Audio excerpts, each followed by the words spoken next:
one day somebody does something unspeakable to someone else, to someone you hardly knew, and you do something about it, because you can. All right, guys, you see we're back here. It's just today and tomorrow that I'm back here. We have our grandkids this morning, and so my studio, as I call it, with the green screen, it's being occupied or utilized.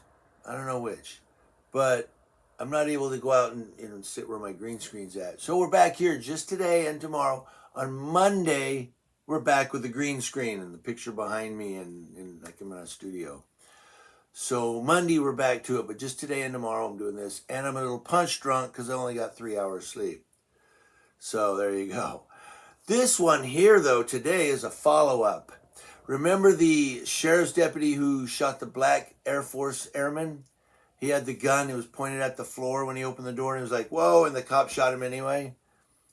And then when the gun fell out of the guy's hand because he got shot, the cop went, drop the gun! Well, I had got some comments from people saying, look, the cop did it right. The cop didn't violate his policy, says that, he did right. The guy shouldn't open the door with a gun. Hey, but I believe maybe the sheriff's office may disagree with you. This story comes to us from The Hill, where a Florida deputy who killed Roger Fortson, that was the black U.S. Air Force airman who was 23 years old, that deputy's been fired from his position at the Okaloosa County Sheriff's Office. Deputy Eddie Duran was the one who shot Fortson, 23 years old, 6 times on May 3rd.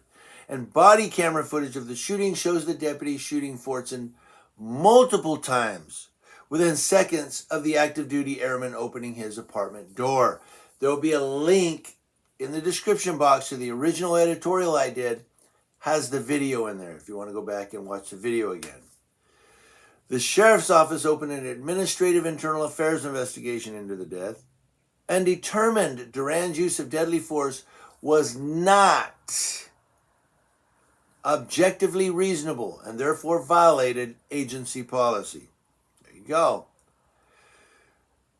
The sheriff said this tragic incident should have never occurred. No kidding, Eric. That was County Sheriff Eric Aiden.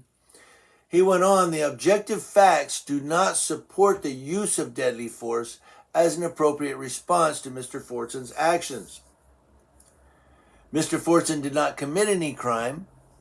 By all accounts, he was an exceptional airman and individual. He had his gun pointed down, his hand out like, whoa, what's going on? And he didn't commit crime.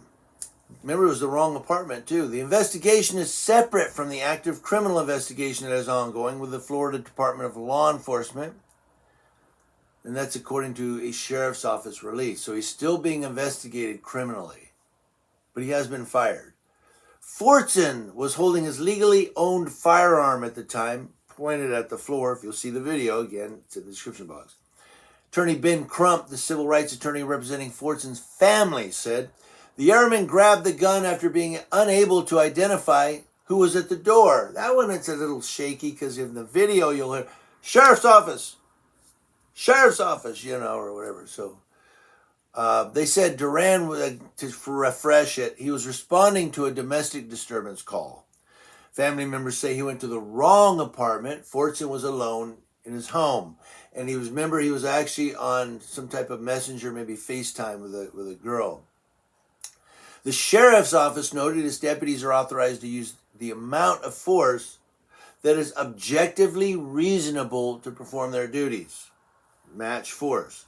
Deadly force can only be used when the officer reasonably believes the action is in defense of human life, the release noted. Police said Duran met with an apartment complex employee who identified Unit 1401 as the location of the disturbance because he was probably talking on FaceTime. Duran approached the apartment and listened for noise of a disturbance.